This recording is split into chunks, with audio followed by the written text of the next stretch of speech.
சென்னையில் ஒரு பெரிய ஸ்டார் ஹோட்டலில் 18 பேரை கைது பண்ணியிருக்காங்க. குடிச்சிட்டு கும்மாளம் போட்டது, கஞ்சா அடிச்சுட்டு குடிச்சிட்டு ஆணும் பெண்ணும் சேர்ந்து கும்மாளம் போட்டு ஒரு நட்சத்திர ஹோட்டலில் 18 பேரை கைது. ஏன் சொல்கிறோன்னா, தக்காளி பழம் விற்காமல் ரோட்டில் தூக்கி போட்டு தற்கொலை பண்ண ரெடியாக இருக்காங்க விவசாயிகள். ஆனால் இதே நாட்டில் தான், இதே ஊரில் தான் இப்படி கும்மாளம் போடுறதுக்கும் பணம் இருக்குது. அண்ணாந்து பார்க்கின்ற மாளிகை கட்டி அதன் அருகினில் ஓலை குடிசை கட்டி பொன்னான உலகென்று பெயர் வைத்தால் இந்த பூமி சிரிக்கும் அந்த சாமி சிரிக்கும்னு கவிஞர் எழுதினார்.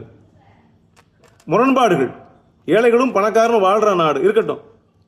நான் என்ன சொல்கிறேன்னா, இந்த 18 பேர் குடிச்சிட்டு ஆடி கைதாகிருக்காங்கல்ல, இந்த 18 பேரும் கஞ்சா அடித்து தண்ணி அடித்து ஒழுக்கக்கேடாக ஆடி கைதாகிருக்கிற பின்புலத்தை பார்த்தீங்கன்னா, அதில் அதிகம் எல்லாருமே சினிமா பேக்ரவுண்ட் உள்ளவங்க.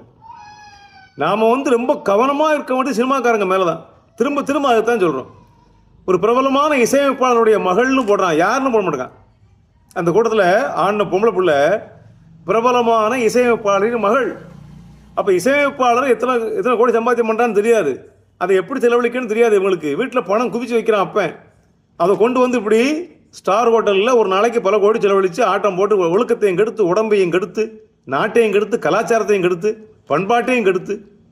அதனால் சினிமாக்காரங்களுக்கு அள்ளி அள்ளி கொடுக்குற பாருங்க, அதை முதல்ல குறைக்கணும். சினிமாவும் ஒரு தொழில் தான் சார், மற்ற தொழில் போல அங்கேயும் ஒரு லாபம் இருக்கணும். அவ்வளோதான்.